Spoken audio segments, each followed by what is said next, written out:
Hello, welcome to a new Apply Time series and forecasting tutorial. For those of you who are new to the channel, my name is Juan and I submit regularly videos about applied economics. In the description of the video, you will find a link to my website where you can take a look at all the content that is currently available.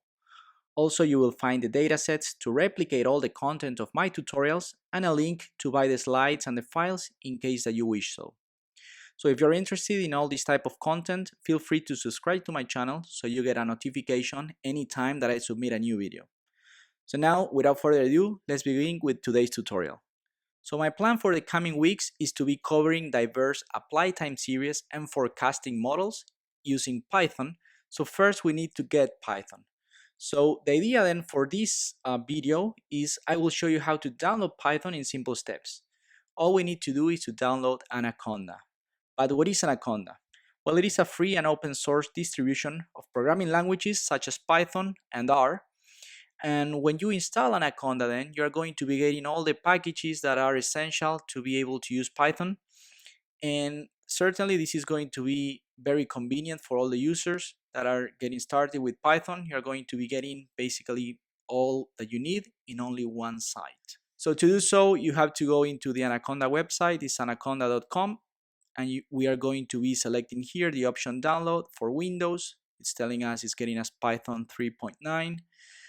And also, in case you have a MacBook, there's also the option where you can download Python Anaconda with a MacBook. But for this case, we're going to go ahead with the download for Windows.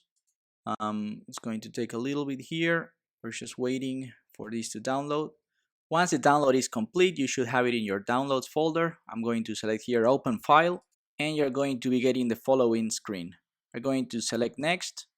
Now we're going to agree after you took the time to read all the license agreements. You're going to select agree. Next is asking who are we installing this for. You're going to go with the option just for me. We go next. It's going to ask what's the destination folder.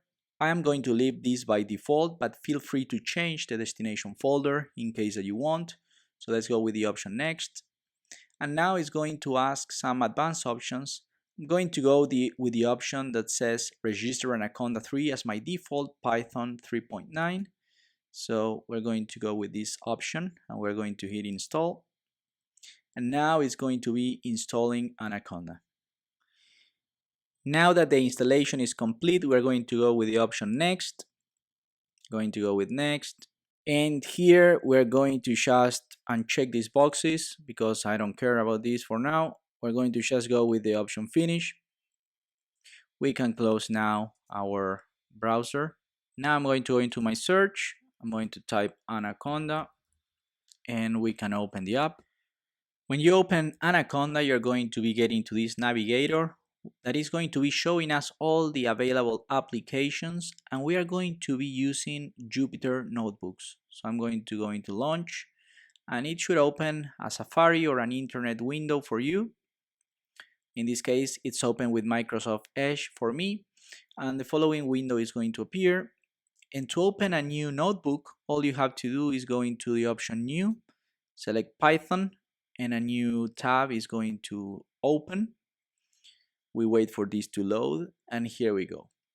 So now just as a test, you can type print, open parentheses, quotation marks, and then subscribe to my channel. So I would like you to subscribe to my channel in case you are interested in new tutorials. We're going to be seeing, as I just mentioned, we're going to be covering how to estimate diverse applied time series and forecasting models.